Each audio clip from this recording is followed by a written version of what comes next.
विक्रम और बेताल भाग 19 जुए की बुरी लत में फंसा गोपू। विक्रम बेताल को फिर से पकड़ कर ले चलता है और बेताल फिर से उसे एक कहानी सुनता है। इलकोर नाम के नगर में एक सेठ रहता था। उसके कोई औलाद नहीं थी। मनते मानते मानते बुढ़ापे में उन्हें एक पुत्र प्राप्त हुआ जिसे उन्होंने लाड़ प्यार में बिगाड़ दिया और उसकी संगत भी बुरी हो जाती है। स्कूल जाने तक उसे झूठ बोलने और जुआ खेलने की लत लग चुकी थी। जब भी उसकी कोई शिकायत आती तो उसकी माँ सब पर पर्दा डाल देती। ऐसे ही सेठ का लड़का गोपू जब बड़ा हो गया तो सेठ ने उसे कहा कि तू अब मेरे कारोबार में हाथ बटाना शुरू कर दे। सेठ उसे 100 मोहरे देकर मंडी में भेजता है और कहता है कि पिछले वर्ष एक मोहर में एक बोरी अनाज मिलता था, इस बार तो फसल भी अच्छी हुई है। तो सेठ का लड़का कहता है कि वो बहुत अच्छा सौदा करके मंडी से आंज ले आएगा, लेकिन वह घर से मोहरे लेकर सीधे जुआ खेलने के लिए चला जाता है और सारा धन हार जाता है। गोपू वापस अपनी माँ के पास आता है और उन्हें भावुक करके और 200 मोहरे ले लेता है और वो धन भी जुए में हार जाता है। कुछ समय बाद दोनों सेठ और सेठानी की मृत्यु हो जाती है, लेकिन तब भी गोपू की आदत नहीं बदलती और माता पिता की मृत्यु के बाद वो अपने घर को ही जुए का अड्डा बना देता है। धीरे धीरे वो सारा धन, जमीन और घर हार जाता है और घर से बेघर होने के बाद वो दरबदर भटक रहा था कि और सोच रहा था कि किसी तरह उसे कुछ धन मिल जाए तो वो अपना सारा हरा हुआ धन वापस पा लेगा। तो उसे याद आता है कि चंद्रपुर नगर में उसके पिता का एक परम मित्र रहता है रटो। वह उनके पास धन मांगने जाता है और उनके पास जाकर झूठी कहानी सुन देता है।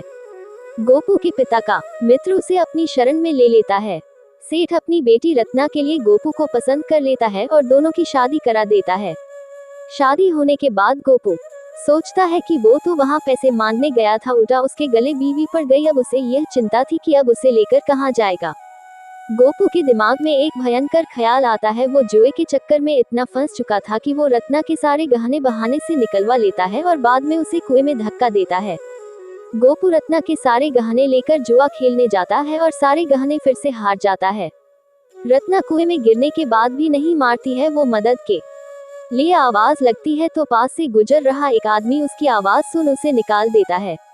रत्ना अपने घर वापस आती है और अपने माता पिता को गोपू का किया नहीं बताती, उल्टा एक कहानी बना देती है कि रास्ते में उन पर डाकुओं ने हमला कर दिया और उसके सारे गहने लूटने के बाद उसे कुएं में धकेल दिया और गोपू को अपने साथ ले गए। गोपू फिर से दरबदर भटकता है और फिर से एक नया झूठी कहानी बनाकर अपने सासुराल जाने की सोचता है कि उन्हें कहूंगा कि उनकी रत्ना ने उन्हें एक नाती का जन्म दिया है तो वो उसकी झोली धन से भर देंगे।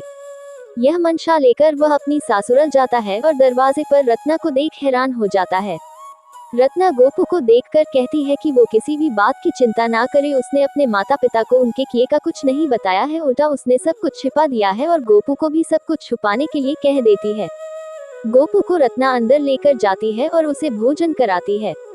रत्ना में माता पिता फिर से अपनी बेटी को और गहने दे देते हैं, जिसे डंके कर गोपू को थोड़ी भी ग्लानि नहीं होती। उलट उसका लालच फिर से जाग जाता है और रात में वह रत्ना के गहने लेकर भागने लगता है तो रत्ना उसे देख लेती है और उसे रोकती है तो गोपू उसे मारकर भाग जाता है।